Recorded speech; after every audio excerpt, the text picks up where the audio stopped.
నాగేశ్వరి వచ్చేసారా? చేయి కడుక్కోండి, అన్నం పెడతాను, కూర్చోండి. ఇదిగో ఈరోజు శాలరీ వచ్చింది, జాగ్రత్తగా ఎత్తిపెట్టు. నా దగ్గర ఎందుకండి డబ్బులు ఇస్తారు? మీరే ఎత్తి పెట్టచ్చు కదా. నువ్వైతే జాగ్రత్తగా ఎత్తి పెడతావని కదా బంగారం. సరేలేండి. ఏమే ఈరోజు బోనస్ వచ్చింది, జాగ్రత్తగా ఎత్తిపెట్టు. ఏమే ఎప్పుడు అరస్తా ఉంటావు లేట్ అయిందని, ఆ ఎక్స్ట్రా డ్యూటీ డబ్బులు వచ్చింది చూడు, ఇందా జాగ్రత్తగా ఎత్తిపెట్టు. ఏమే ఇందా పొలంలో వచ్చిన లాభం.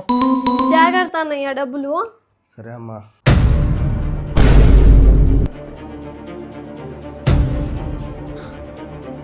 ఏమండి? ఏంటి మీ అన్నయ్య డబ్బులు ఎత్తుకోబోతున్నాడు? అది ఆపవే.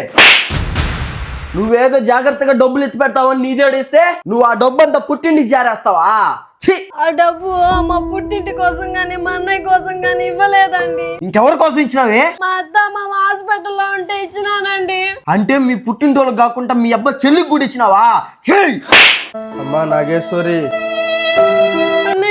ఆగో, డబ్బులు దాచిపెట్టుకొని పోయినావు కదా, మళ్ళీ అంత ఇస్తాను ఇదా. మీరు తినేది కాకుండా నా సొత్తు ఎత్తుకుని మీ వాళ్ళకి అందరూ పెడుతున్నారా? అయ్యో మీరు అపార్థం చేసుకుంటున్నారు బామ్మర్ది గారు. మాకున్న బంధువుల్లో ఎవరైనా ఏ రోజైనా ముందుకు వచ్చారా? మాకు ఏ రోజైనా సహాయం చేశారా? లేచిపోయి నుంచే మా అత్త మామకి ఇచ్చానేసి ఇప్పుడు చెప్తా ఉన్నది. నువ్వేం సంజయ్ చెప్పడానికి వచ్చినావా? పోయి నుంచే ఇంకొక్క రూపాయి కూడా నీ దగ్గర నేను నమ్మించి మోసం చేసావు కదే, నమ్మక ద్రోహి. బామర్దినే పెళ్లి చేసుకున్న పాపానికి నీ చెల్లిని ఇంట్లో ఉండిచ్చుండా. నువ్వు ఈ నుంచి పోకపోతే నీతో పాటు నీ చెల్లిని కూడా తరివేస్తా. బామర్ది అన్ని మాటలు ఎందుకులే, నేనే వెళ్ళిపోతాను. మా చెల్లిని జాగ్రత్తగా చూసుకో. కానీ మాకంటూ ఎవరు బంధువులు లేరు, రారు. మా బంధువుల్లో మా సహాయం తీసుకునే అంతటోళ్ళు ఎవరూ లేరు. నా చెల్లి వాళ్ళ అత్త మాకు బాగలేదని ఫోన్ చేసి వాళ్ళ హాస్పిటల్లో ఉంటే చూసుకునే దిక్కు లేక నేను పోయి డబ్బిచ్చి వాళ్ళకి ధైర్యం చెప్పేసి వచ్చాను. నువ్వెవరు ధైర్యం చెప్తే నాకెందుకో? నా డబ్బు ఎత్తుకొని పోయినావు కదరా. ఏమండి, నా అత్త మామ అంటే మీ అమ్మ నాన్నండి. అయ్యో బామర్ది, ఏమండి?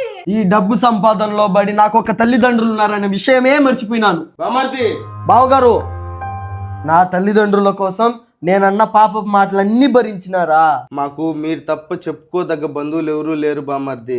మా చెల్లిని బాగా చూసుకుంటే చాలు, మాకు అంతకన్నా ఇంకేం పర్లేదు. నా గురించి నా కుటుంబం గురించి ఆలోచించే మీ చెల్లి ఈ రోజు నుంచి నా భార్య కాదు, మా అమ్మ.